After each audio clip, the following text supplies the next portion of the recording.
Hey everybody, welcome to my channel, The Magical Solution. My name is Leilani. We are live here on Facebook and YouTube and Instagram and TikTok and Twitch and all these places because tonight is Tuesday. Tonight is the night that we do our book club. So for those of you who are joining us for the very first time, welcome. Definitely stick around. Make sure you like, comment, share, subscribe, But this book club is for my spiritual people who are interested in learning all different types of spiritual traditions. And right now we are under the category of Spiritism, Espiritismo, spiritualism, and we are reading some of the more prominent texts, more influential texts within this umbrella term. So we started off with the Allan Kardec series. We only read the first 3 books that you can find on my YouTube channel at The Magical Solution, but do not feel like you need to catch up with us. The information will constantly be revised and talked over and commented on, so you won't be left behind. And now we are on the next author, Chico, Xavier, a medium from Brazil. And we are reading his book, The Astral City. And we are currently on chapter 10. All the previous chapters you can find on my YouTube channel once again. But again, don't feel like you need to catch up. The information will be explained. So, the Astral City. So up to this point, we know that the medium Chico Xavier is channeling a spirit, a doctor named Andre Luis. And this spirit that he is channeling is someone who has passed away and had documented or dictated his experience of the afterlife to this medium. And so what we're reading are Andre Luis's words verbatim in describing what the afterlife is like. So the first couple of chapters, what we saw was that Andre Luis, when he passed, he was in sort of a place of limbo, a place of purgatory, a place of confusion, if you will. We find out later that, he was in that place because he was a suicide. But then because of his, surrendering to, the greater God or whatever you want to call it, in the midst of that, more elevated spirits came down and took him out of that situation and brought him to another place in the afterworld. And this place, so far, what he has described about it is that it's like a city. And in this city, there's houses and streets, there's, offices and office buildings, there's beautiful landscapes, and everyone has jobs and roles to do. And all of the jobs and all of the roles are very, very, very important. And they all have something to do with sort of earning, if you will, merit points or karma points, right? So this is a place where people go who aren't necessarily bad people, but they aren't elevated yet. And they still have some attachments to the world and some attachments to themselves that they need to get rid of. And in order to do that, they're in this place working. Right. So when they rescued him out of this sort of purgatory place, they brought him to the hospital of this city, and, he got better. And so now he has a guide with him. His name is Lysias, who is basically giving him a tour of the city and explaining things to him. So far, we've seen, the houses, we've seen all the landscaping. He describes the different roles of some of these workers. And so that's basically where we are right now. So now we're in chapter 10. The title of this chapter is The Water Park. And for those of you who are on Instagram and TikTok, as much as I want you guys to stay there so that I can get traffic, of course, just know that if you go over to my YouTube channel or my Facebook, you will be able to read the book with me because I will be sharing my screen. Okay. So actually, now that I've said that, let me share my screen to the people here. Hey, Selma. Oh my goodness. I love it. I love it. I love it. Okay. We're going to share the screen. This is the one. Boom. And then we're going to do it like this. Boom. Okay. All right. All right. All right. Let's get to it. The Water Park, chapter 10. So, noting my growing interest in the processes of nutrition, Lysias invited me to accompany him on an instructive excursion. Let's go, he suggested, and see the colony's greater reservoir. There, you will have the opportunity to see some things that will interest you and to learn the importance of water in our transition settlement. So, he just titled this astral city as a transition settlement. Please make note of that and make note of the fact that we are going to discuss water and its importance in spiritism, espiritismo, spiritualism, and for the spirits in the afterlife. Okay. So, of course, my curiosity roused. I gladly accepted the invitation. And when we arrived at the corner of the public square, my kind friend stopped.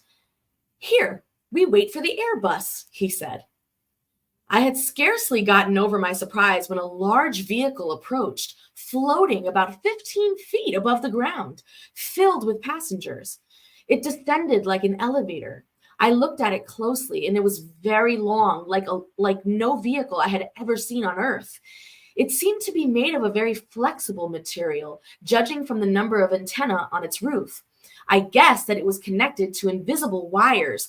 Later, when visiting the large working plants of the colony's Department of Traffic and Transportation, I found that my suspicions had been right. These glasses are so smudgy, I kind of just want to take them off. So I hope you don't mind. Okay.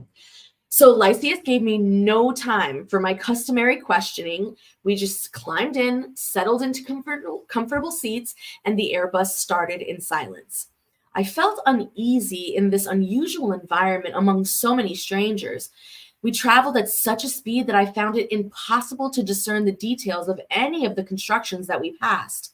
We covered a good distance, stopping briefly every 3 kilometers until 40 minutes later, Lysias informed me that we had arrived. The scenery before my eyes was of exquisite beauty. The woods were in bloom and the fresh air was filled with a gentle aroma. It was all a miracle of colors and lights. A great river wound its way leisurely between green banks sprinkled with blue flowers. The slow-moving waters shimmering in the sun reflected like a crystal mirror. The many shades of blue in the sky. Wide paths cut through the woods in different directions, and at regular intervals, large trees spread their friendly branches, offering areas of shade in the sun-bathed scape. Here and there, fancifully shaped benches invited one to rest. I was simply charmed, and Lysias noticed my enthusiasm. This place is called the Water Park. It is one of the finest regions of the Astral City and a favorite meeting place for lovers. They come here to exchange sweet vows of love and fidelity for their future experiences on Earth. These remarks brought a series of interesting questions to my mind, but Lysias gave me no chance to vent my eager curiosity. Pointing to a large and imposing building, he explained, "That is the colony waterworks. The waters of the Blue River that you see over there are drawn into huge compartments from which they are distributed to every district in the colony. Beyond the grounds of the Ministry of Regeneration, the waters converge again.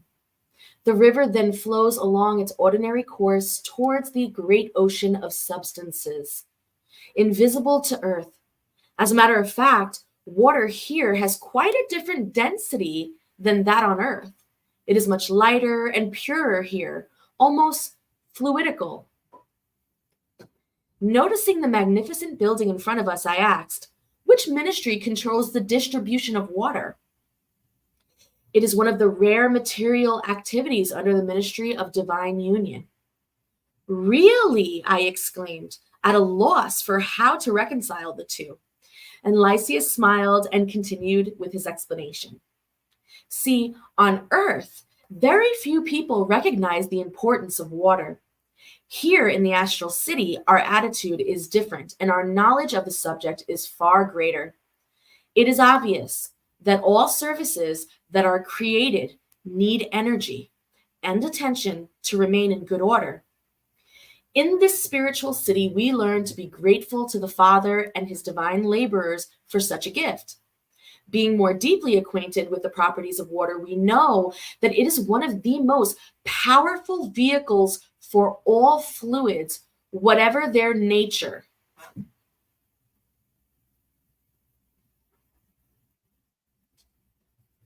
Let that sink in. Go ahead. You can let that sink in. Now here, water is used especially for nutritive and medicinal purposes. In the Ministry of Assistance, you will find several departments entirely devoted to mixing pure water with certain elements drawn from solar rays and from spiritual magnetism. In most districts of our extensive colony, the water thus prepared is the basis of our diet. It happens, though, that all of us, the ministers of divine union, have reached the highest degree of spiritualization. Consequently, they are allotted the task of the general magnetization of the water of the Blue River to purify it so that it might be used by all of the inhabitants of the astral city. All right, pause. So this water that is running through this astral city, okay, this water has been spiritualized. It has been magnetized. It has been consecrated, anointed, blessed, whatever you want to say. That's what it has been imbued with from the ministers of divine union, because the ministers of divine union are a group of 26, or was it 26 or 72? I forgot the number already. But anyway, it was a large group of people who are highly elevated. We would say that they are at their highest degree of spiritualization. And so therefore they have the capability of imbuing water with those properties. Then the water streams through astral city, and as it's streaming through, the water is also imbued with the sun's rays. The sun gives the water certain elemental properties. Now, what we're going to find out, I'm probably pretty sure much later on in the book, because it's not saying it right here, but we're going to find out that the solar rays has different levels. You know, a solar ray isn't just the same thing all across. A ray of light is a spectrum, right? And so what they're going to talk about in the near future is that when the sunlight hits these waters, it's going to get imbued with these various rays. And then when it's collected to be used for nutritional purposes and to be used for medicinal purposes, those rays that it was imbued with will be called forth. Meaning, if we need the blue ray and we don't need the yellow ray, we will call forth the blue ray to express itself in the water and let everything else stay dormant, if that makes sense. Okay? Anyway. Okay. So let's get back to it. Okay. So after the ministers of the divine union cleanse the water, various institutions carry out the specialized work of endowing it with the nutritive and medicinal substances. So basically, when the different ducts join again at a distant point opposite these woods, the river flows away from our area, bearing some of our spiritual qualities. I was completely astonished in the face of these explanations. I mean, on Earth, I remarked, I never heard anything like this. Man is inattentive. And Lysias continued, for many centuries, the sea has kept his environment in balance. Rain has supplied him with food, and the rivers have been vital in the formation of his cities. Water is a blessing in his home and work, and is the principal and most important element in his physical body. Yet man goes on thinking himself the absolute master of his world, forgetting that he is, before any other consideration, a child of the Most High. The time will come, though, when he will follow our example and recognize the value of this divine and precious gift. He will understand that the water in every home absorbs the mental characteristics of its inhabitants. Hear that again. Hear that again. The water in every home absorbs the mental characteristics of its inhabitants. Oh my God, Cosmos, hello. Hello. Yes, yes, exactly. Hello, hello. Thank you. Oh my gosh. Okay. So now in the physical world, my friend, not only does water carry away the residues of the material body, it also becomes impregnated with our mental vibrations.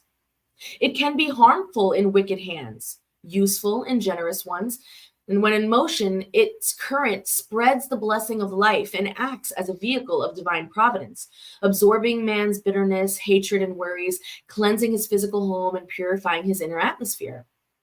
Lysias fell into reverent silence while I gazed at the tranquil waters that had aroused in my mind so many sublime thoughts.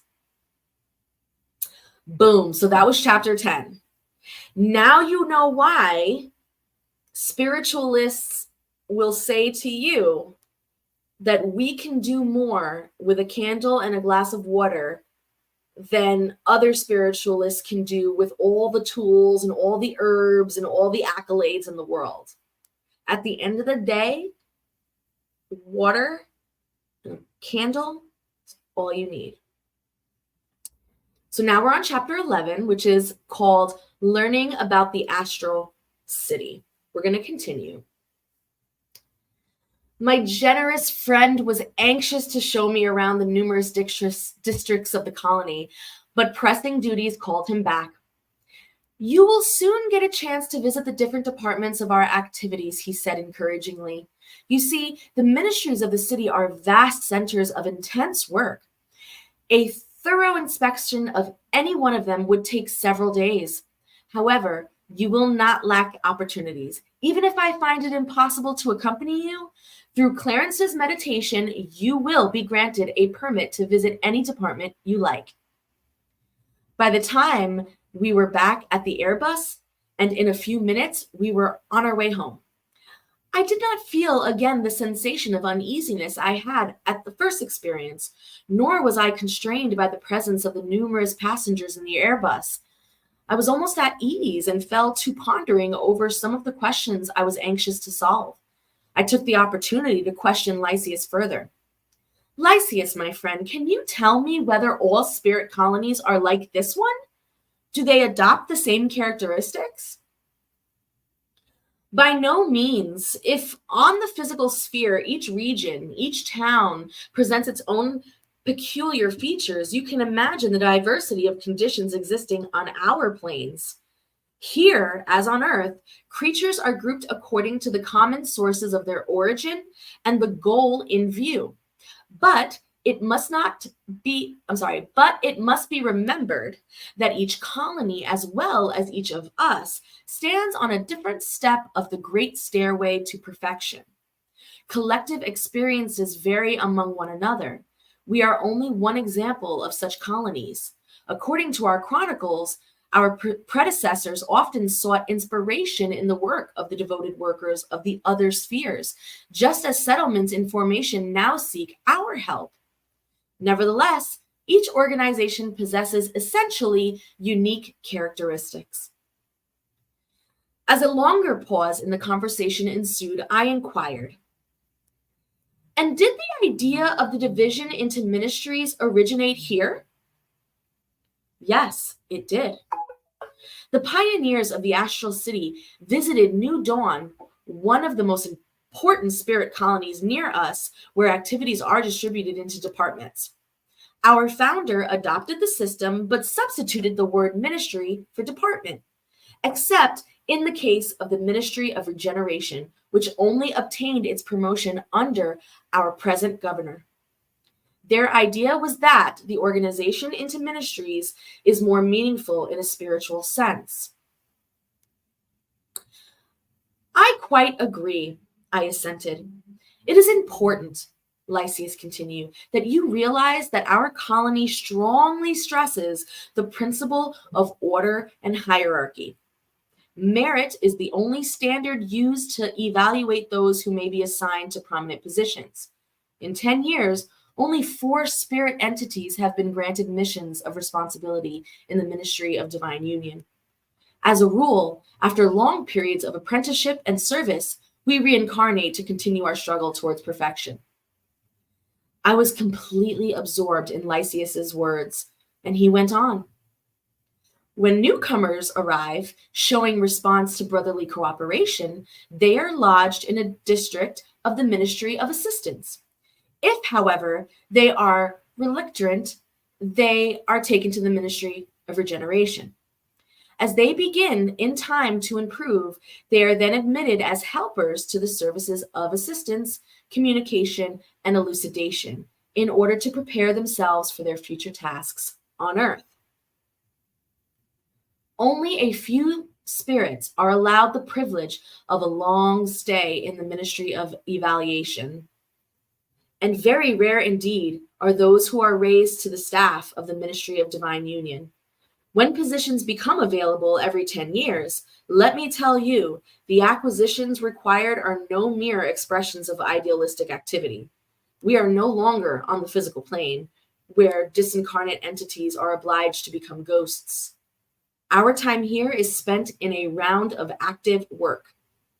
The work of the Ministry of Assistance is difficult and complex. In regeneration, it requires strenuous efforts. In communication, it demands a high standard of individual responsibility. In elucidation, it calls for a great working capacity and a well-trained mind, while in elevation, abnegation and spiritual enlightenment are indispensable.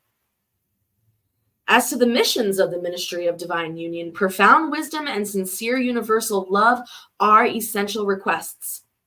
The government, in its turn, is the busy center of all administrative activities, and numerous services are under its direct control, including nutrition distribution of electrical energies, traffic, and transportation.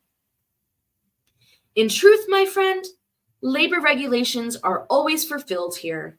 Rest, on the other hand, is also rigorously observed. This is necessary in order to ensure that tasks are fairly distributed. The only exception is the governor himself, who works ceaselessly, even during his leisure hours.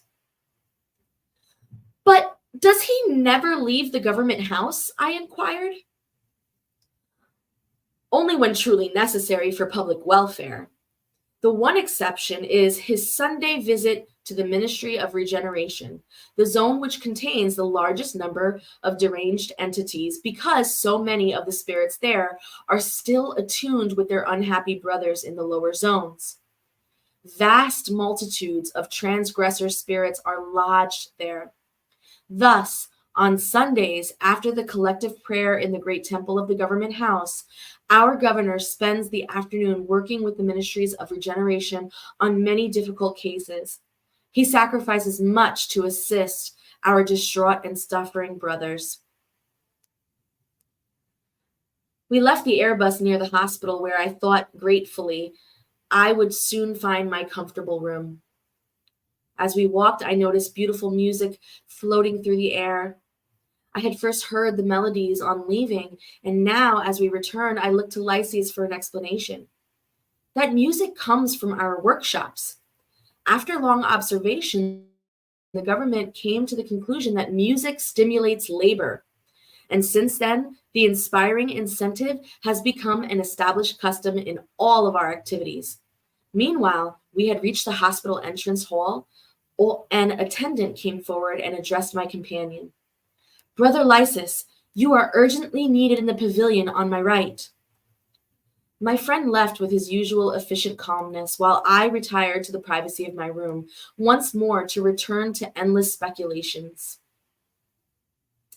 Okay.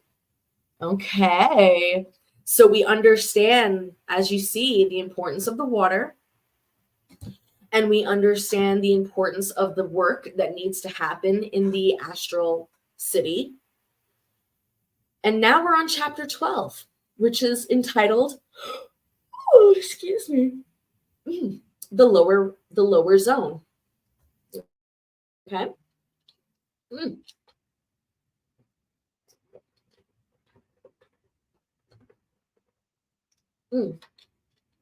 You guys must be hearing me just like totally gulp down this water. I apologize. Anyway, so after having received such precious elucidations, I felt most anxious to improve my knowledge of some of the facts he had told me about. His references to spirits in the shadowy lower zones aroused my curiosity. The lack of religious instruction on Earth is very often the cause of a serious state of confusion over here. What could the lower zone be? I had heard hell and purgatory mentioned in the Roman Catholic sermons. I had attended out of social obligation, but I never had the slightest notion of the lower zone. The next time I met my amiable attendant, I had all of my questions at my fingertips, and he listened carefully and then replied. Well now, how can you be unaware of that region when you were kept there for so long? And with a shudder of horror, I recalled my past sufferings. Lysias continued, the lower zone begins on the Earth's crust. The lower zone begins on the Earth's crusts. So remember when I tell you that when we are talking about the dead, especially the dead that have not elevated yet, have not been brought into the zones of regeneration, we are looking at the dead who are very close to us, who are very intermingled with us, where there's a very thin veil between us and them in terms of planes of existence. You know, we are on pretty much the same plane. It's just a little slightly different, right? So it is the shadowy zone for those who in the world turn a deaf ear to call of their sacred duties, which they fail to fulfill, languishing instead in indecision or dragging themselves into the mire of wrongdoings. You see, on reincarnating, a spirit, oh my God, I don't know why I'm so tired. A spirit promises to carry out the mission assigned to him in the Father's work. Yet, when he recommences his experiences, he finds it very difficult to keep his word. So instead, he blindly follows the dictates of his own selfishness, and thus he continues to cultivate old hates and old passions, forgetting that hatred is not justice, just as passion is not love. All that is superfluous and useless unbalances the harmony of life. So after physical death, great multitudes of obsessed entities remain in that misty region adjacent to the Earth's physical sphere. A well-accomplished duty serves as a gateway through which we enter the infinite. It brings us closer toward our goal, the sacred union with the Lord. It is natural, then, that one who neglects the tasks allotted to him should have that blessing indefinitely postponed. Lysias perceived my difficulty in grasping the full meaning of the lesson, owning to my almost total ignorance of spiritual principles, and tried to make it more objective. Okay, now suppose that each of us returns to the earth wearing filthy clothing in order to wash it in the waters of human life. Our dirty garment is our spirit body, molded by our hands in past lives. Although we are granted the blessing of a new opportunity on earth, we generally forget our essential aim. Instead of cleansing ourselves through constructive efforts, we acquire even more stains. We incur heavier debts and imprison ourselves through our own actions. We return to the world to rid ourselves of our impurities, knowing that they are utterly inconsistent with the higher spheres. How then can we expect to enter those luminous spheres in an even worse condition? The lower zone is a place where negative mental residues are destroyed. It is a sort of purgatory where the refuse of the illusions acquired by neglecting the sublime opportunity of an earthly life is gradually burned away. And what's interesting here is when he says to Andre, how can you not be aware of the place that you spent so much time in? He's referring to when Andre first died and he was in that lower kind of purgatory state, right? But what is not mentioned here is that Andre spends 8 years in that purgatory state, but to him, it felt like eternity. To the people up in the more higher realms, it felt like just a few minutes, and to the people on earth, it would feel like 8 years had passed, right? So as you can see, the concept of time throughout all of this is a very blurry situation, okay?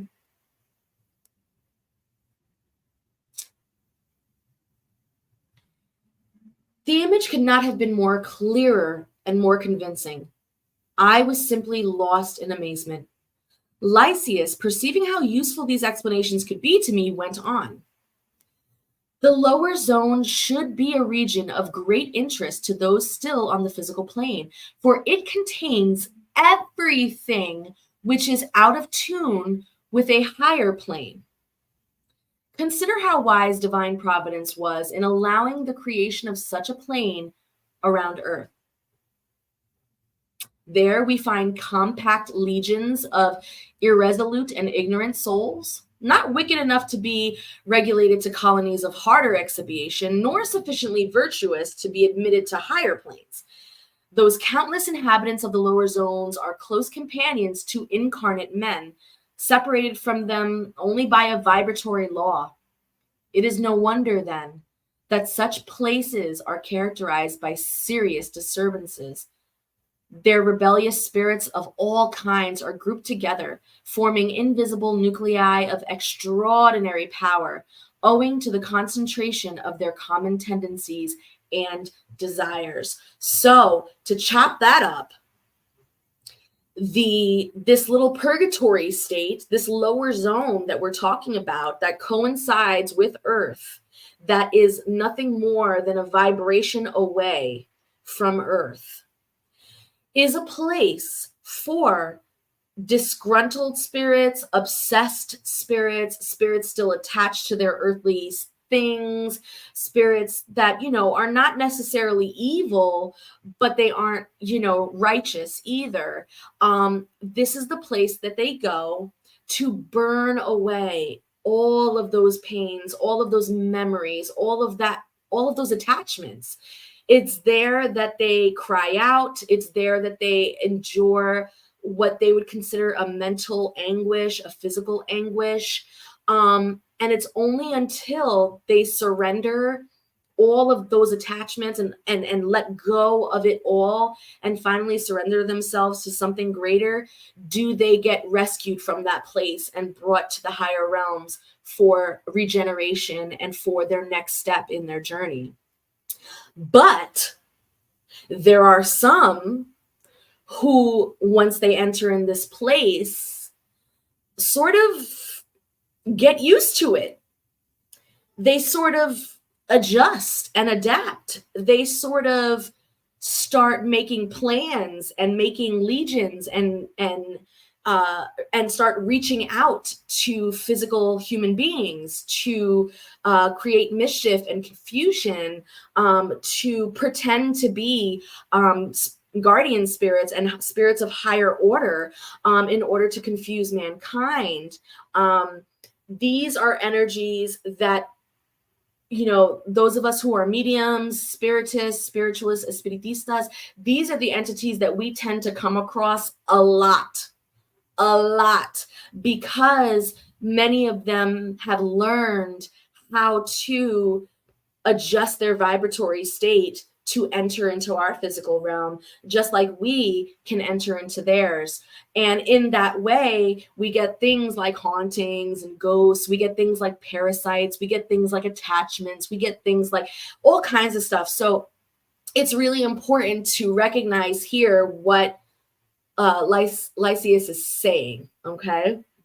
And that according to him and this particular astral plane, this particular astral city, the purpose of that astral city, number one, is a transition state. So this is the place where people from the lower zones come to start healing and to transition themselves for the work that they need to do to build up their merit, and then eventually to either get reincarnated or to find other work on other planes in the astral, in the other worlds, right?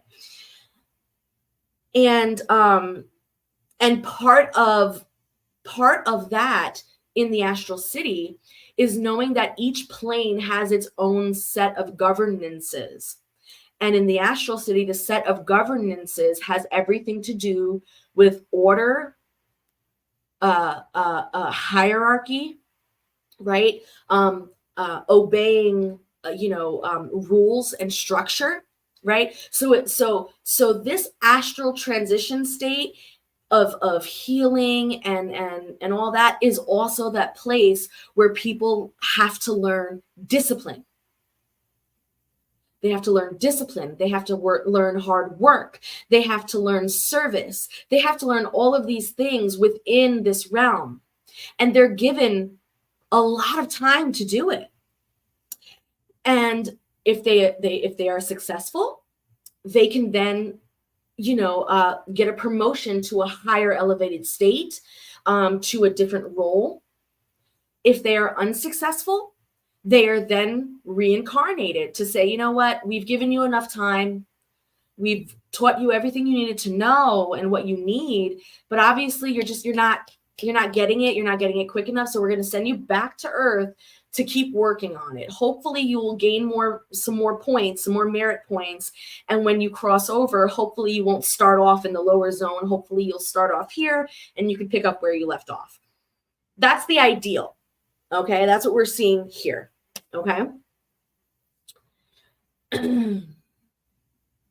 He's also saying here that, even in the lower zones, just like the upper zones are, and again, these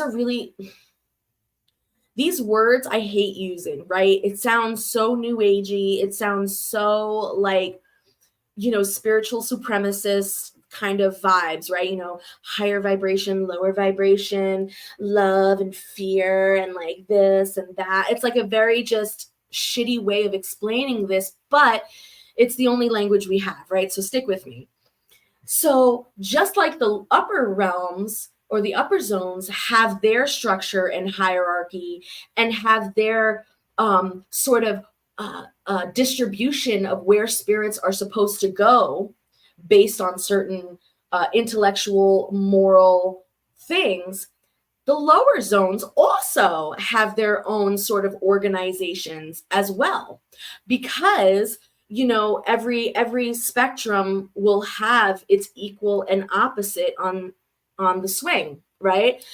So in these places, these spirits are usually grouped together by their particular condition and their goal, like what they want, what their desire is. Right? So, all the spirits of confusion will be, in one area, all the spirits of depression, all the spirits of this, all the spirits tend to cluster together, tend to work in these divisions, right? And they're working with goals in the same way that the upper realms are working with goals. Okay. Simply Lucienne, beautiful question. Does prayers help them? Are you talking about prayers helping the ones in the lower zones? If you're asking that, the answer is yes. And honestly, overall, prayers help regardless, like just overall. Yes. So when you're in these lower realms, yes, prayer does help. But I want to make a distinction. Again, we're talking about categories of spirits. Okay. And there are lower zones, and there are also a few like slightly higher zones that are all sort of existing in this plane, in the earthly plane.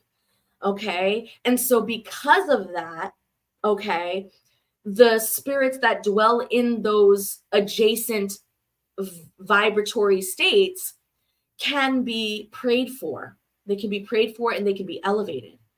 But when we're talking about categories of spirits that are much, much lower in vibration, much more lower in the zones, these are usually entities that have chosen to be there or have been created for that purpose. And there is no praying them out of that. Okay. Unless they themselves from free will choose to get rid of and excipiate that lifestyle, if you will, to that. Then only then can prayer work. Because remember, under this framework of these books, we're talking about free will. Always. Free will is always the case. Even despite even all of this law and all of this order and all of this structure and all of these hierarchies and all of these rules that you're seeing here in this book, it is still within the confines of free will. All of this at the end of the day could go to shit because of free will. Do you know what I'm saying? And that was one of God's blessings to us. Okay. Many people on earth become desperate when the postman doesn't turn up or when the train is late. The lower zone is full of such desperate creatures who, after physical death, are disappointed at not finding the Lord ready to satisfy their every whim. When they realize that the crown of glory and eternal life are awarded only to those who have worked with the Father, they show themselves as they truly are, wasting precious time on petty deeds in the lower zones. Just as the astral city, entities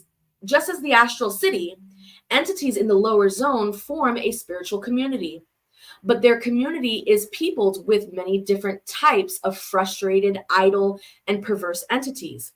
It is the threshold, a zone of tyranny and bondage, of exploiters and exploited. Okay? It's a threshold. It's an in-between state filled with very miserable energies. Lysias stopped, but I, greatly impressed, went on questioning. Okay, but like, how do you account for this state of things? Like, do spirits have no defense, no organization? Organization, Lysias proceeded with a smile, is an attribute of organized spirits.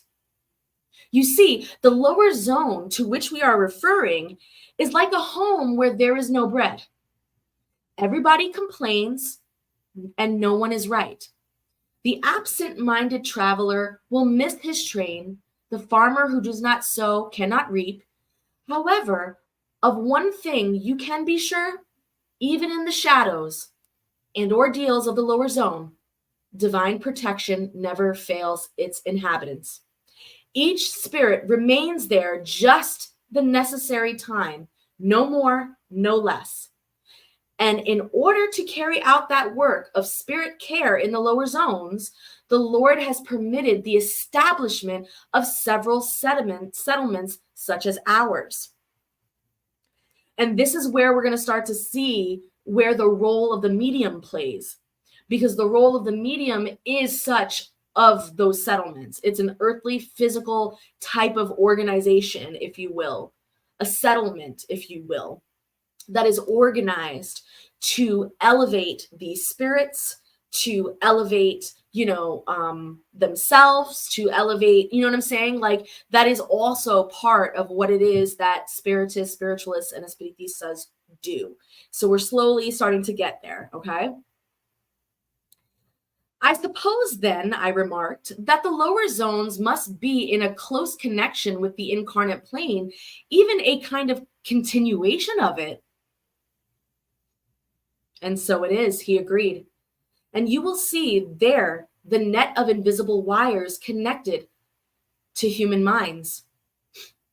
It is peopled with disincarnate entities and the thought forms of those still on earth. Every spirit, wherever it may be, is a nucleus, radiating forces which can create, transform, or destroy, manifesting as vibrations that earth science cannot yet understand. Thus, whoever is thinking is emitting positive or negative forces and is consequently constructing or destroying something somewhere. Bitch. Listen to that again. Listen to that again. Every spirit is a nucleus, a radiating force that can create, transform, destroy, and manifest. Okay? And all of that is done through the will, through the mind, through the thought, coupled with the emotion, coupled with the will. In alignment, it is set forth. Now, what happens is, because of that, we have a divine responsibility. And this is why there are so many religions in the world that are so hell-bent, so focused on making sure people have the right state of mind, that they are doing good in their mind. And that sinning in your mind is the same as sinning in person, in the physical, okay? Because just as it says here, with every mental current, okay, you are emitting something positive or something negative, and you are also creating something or destroying something within those astral realms, because everything is a mirror reflection of everything, right? The as above, so below, as within, so without concept, right? And we, as the spiritualists in this particular plane, play a very specific role in all of that, which we're going to learn, okay? It is by means of those mental currents that men establish connections with entities in the lower zones, and whose tendencies are in accordance with their own, because every soul is a powerful magnet. You see then that an invisible army is at work behind the invisible one. So I'm going to just pause for 1 minute to explain something here. Because the lower realms are literally nothing more than a continuation of this physical realm, the spirits that inhabit those realms are much more easily accessible to us, and we are much more easily accessible to them. And so these spirits have no problem attaching themselves to people. And people who think depressive thoughts and thoughts of murder and thoughts of this and thoughts of that also create entities in these realms that they now have a link to, they have a cord tied to. So yes, you can get a parasite, but you can also create your own obsessions, okay? And it's really, really important to know that. But throughout all of this, what Andre says here is that no matter what realm you are in, divine protection, if you surrender to God, if you surrender to the Most High and you truly believe and trust in that, that divine protection will always be behind the scenes, will always be there. Even for those entities that are in the lower zones, God still wants them to elevate. God still wants them to get out of their places of misery that they created for themselves with their own free will. We're seeing how it's all connecting now, right? The most strenuous mission in the lower zone are assigned to devoted helpers of the Ministry of Assistance. So if a fireman's work in the great cities of earth is exhausting and dangerous because of the blazing flames and clouds of smoke he has to fight, no lighter ends the ministry task in the lower zone. Yeah, so they're basically comparing themselves to firefighters in terms of the work that they have to do down there. So these missionaries have to withstand heavy fluids emitted by thousands of minds obsessed in the practice of evil or terribly chastised by redeeming ordeals. And I tell you, my friend, a great deal of courage and superior capacity for self-sacrifice are necessary to be able to help those who are still unable to understand and appreciate the assistance offered to them. This is what I tell people with regards to espiritistas, spiritists, spiritualists who truly want to take up the mantle and the responsibility and the role of being a missionary to impure and unelevated spirits, that this is dangerous work. Like when we say that, we're not fucking around. Like this is why training is so important. Yes, in a lot of spiritists and espiritismo types of organizations, the training isn't as formal. It's very much like communal. You visit these spaces and you learn as you go. But like, for example, there are people right here and now teaching classes. Hogan Ballard is teaching tons of classes on mediumship and dreaming. I myself am teaching all about spiritual anatomy, about spiritual energy, how all of this stuff actually works and how we can be a part of that safely.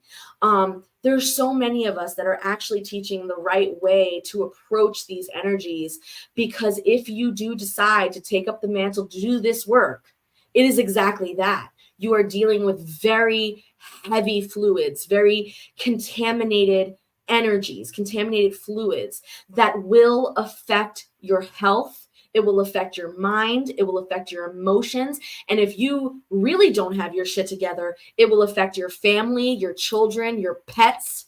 You know what I'm saying? So according to these traditions, that's why it is so important to understand the value of water, the value of spiritual hygiene, the value of understanding spiritual anatomy, the value of understanding how to work your energy and energy manipulation. All of that is absolutely essential just so that you can enter those spaces safely. We're not even talking about whether or not you are confronted with an entity that may or may not have some tricks up their sleeves. We're not even talking about, whether or not, you bring something back with you because you didn't know how to disconnect once you were out of those space. Like there's just so much. There's so much, you guys. But anyway, I ranted. I went off. So I apologize. Let's get back to it. So, as Lysias paused once more, I exclaimed, "How would I like to work to help those unhappy creatures, to offer them spiritual bread of enlightenment?"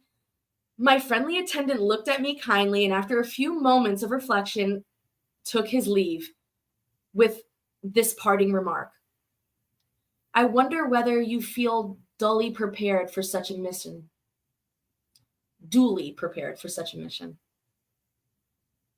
Damn. So we're done with that chapter, but another thing about that chapter that I kind of that I glazed over and I didn't really go over it, was when he was discussing that the spirits that inhabit these lower realms are also spirits that have a lot in common with humanity, which is why they're easily accessible. But people who are drawn to working with these kind of energies, these kind of lower zone energies, have certain goals in mind, right? So like, they want to control somebody, they want to hurt somebody, they want to obtain, money through somebody's death. They want to do all kinds of just like things because they can, you know what I mean? Because in this world, magic does exist and you can harm people. And there are entities that are more than willing to help you do that. And those entities, according to this tradition, are in those realms and are very much entities that need to be elevated. They will call themselves gods. They will show you tons of little tricks. They will show you tons of little magic tricks to make you feel like, oh my God, this is so powerful. They will express themselves with a lot of elemental forces, because elemental force is a very powerful feeling on the physical body. All of these things are to trick you into thinking that these entities are powerful. Then they will gain your trust. They will gain your trust by doing small things for you, getting you that job, helping you with that car, getting, doing things in your favor to win your trust. Then once that happens, then they're going to start asking for things. Okay, bring me this and I'll give you this. Do this and I'll do this. Sacrifice this and I'll do this. And it becomes this thing. And then after a while, they just stop doing things for you and just start demanding things. And it becomes a servitude situation. And we've seen it happen hundreds and hundreds of times before. This is not new. This is not, like we're not making this shit up. This is what happens constantly in these traditions. Okay. Who is that? Do not ask me to come into my live. Don't do that. So we are done with this chapter. The next time we meet up, we are going to be on chapter 13. Now, before I go, this is question and answer time. Okay. So all the questions that you might have regarding spiritism, espiritismo, spiritualism, mediumship, although these words are not interchangeable, although these words do not mean the same thing, they do fall under the umbrella of spiritualism, and spiritualism is the subject that we are working with right now, and the books that we are currently reading about. Okay. So just understand that, the rules might be different from tradition to tradition. But for the most part, the authors that are being read here in this book club are highly respected authors by the majority of spiritualists, and are considered sort of like the godfathers of these traditions. And so that's why we're reading them, and that's why we're breaking them apart. We're breaking them apart to understand them. We're also breaking them apart so that we can understand how it fits in modern day world. Because let's not forget, these things were written in the freaking 1800s, and they were written for upper white middle class Protestant people. Okay. So by the time all of this stuff, all of this information was moving throughout the world, by the time it got to the melanated people, right, the people of the Caribbean, South America, Brazil, all that, it was definitely something that needed to be re-looked at through the eyes of the indigenous practitioners in those areas. And that's why Espiritismo is such a unique thing. And Espiritismo in and of itself is also not a one-size-fits-all situation. There are several types of Espiritismo within the Americas overall. And so to say, Espiritismo, like we do this in Espiritismo as if it's across the board, it would be a fallacy. It would be a fallacy. Now, there are some commonalities. For example, the use of water. We understand that the use of water is essential. And you will find that from spiritualism all the way through all the other traditions within that umbrella. We understand fire and the candle. We understand that. It's across the board. We understand the smoke and the incense and the reason why we have to smoke cigars or we have to light things, light incenses. We get that. It's across the board, right? So these are all like little things that you will find that, yes, you can say, despite them all being very different traditions, these are the few things that keep us together.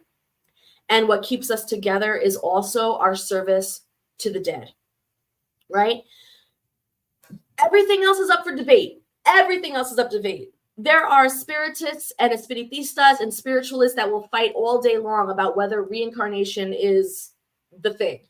They will fight all day long about, whether or not there's, evil spirits and good spirits or not. They will fight all day long about these concepts, about these philosophies. And as someone who is just commenting on all of this, right? We're reading this, we're learning this, we're commenting on it together. As someone who's commenting on all of this, my advice to you is learn everything and do what you do, right? Speak to the right people, learn what you can, and then do what you do, right? There's no wrong way to connect to God. You and God, or you and whatever great spirit you believe in, that's a personal thing, and it'll always be a personal thing. There will be no book. There will be no book. There will be no person. There will be no institution that could ever tell you how that communication should or should not be. Okay? Just remember that. Keep going. What questions we got here? Let's see. The internal environment, it has to be balanced. Exactly. Your internal environment has to be balanced. That's right. Hi, Kane. Thank you for stopping in. So Cosmos, personally, I like the demons are really just earthbound spirits. All right, cool. So you don't see demons. So you see demons more like the ancients used to see demons, very much, just earthbounds, a little mischievous, little this and that. You don't see demons like the way Christians see them, like absolute evil, servitudes of the ultimate evil or anything like that. Okay, cool. How about you guys?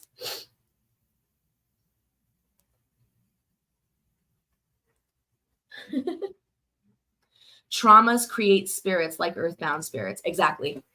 That was pretty much what the entire chapter was. That's pretty much what it was. The lower zones are the zones where the spiritual fluids, remember the spiritual fluids, okay, where the contaminants, okay, think of it like a river, the same way he described it, like a river. The river flows from the upper realms all the way down, and as it flows down, it is giving life, it is giving energy, it is giving source and food to the spirits that are of service and of these higher realms. But then when it gets to earth, the spiritual fluid, when it gets to earth, that's when things start to get shook up, because humans have that free will. Humans have the ability to take those spiritual fluids and use it for something bad, for something unethical, for something not of higher order. And every time they engage in that, every time they think about that, every time they interact with spirits of those energies, they are contaminating those spiritual waters. And then again, the spiritual waters keep flowing down into the lower zones.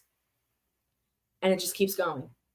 And so this is where we see why it's like written the way it's written, I hate looking at it like this, because it's very much like it still has that Christian sort of like good, evil, black, white, blah, blah. It's very dualistic, and I still have a very hard time digesting that. But, you know, it's the only language we got to work with. You know what I mean? Exactly. All right, guys. Well, thank you so much for, you know, hanging out with me and, you know, being so consistent. Those of you who show up every Tuesday night for these book readings, you don't even realize it, but you are elevating your spirit. You are elevating your spirit simply by showing up here every Tuesday night to listen to this information. You are elevating your spirit every time you show up to one of my classes to learn about all of this. You are elevating your spirit every time you work service here on earth in any capacity. You are elevating your spirit anytime you do something good for yourself in a self-care type of way, right? So continue. Thank you so much for allowing me to be part of your journey once a week for 1 hour. And I hope to see you again next weekend or next week. All right, guys, have a good one. This is how we grow. Make sure you like, comment, and subscribe.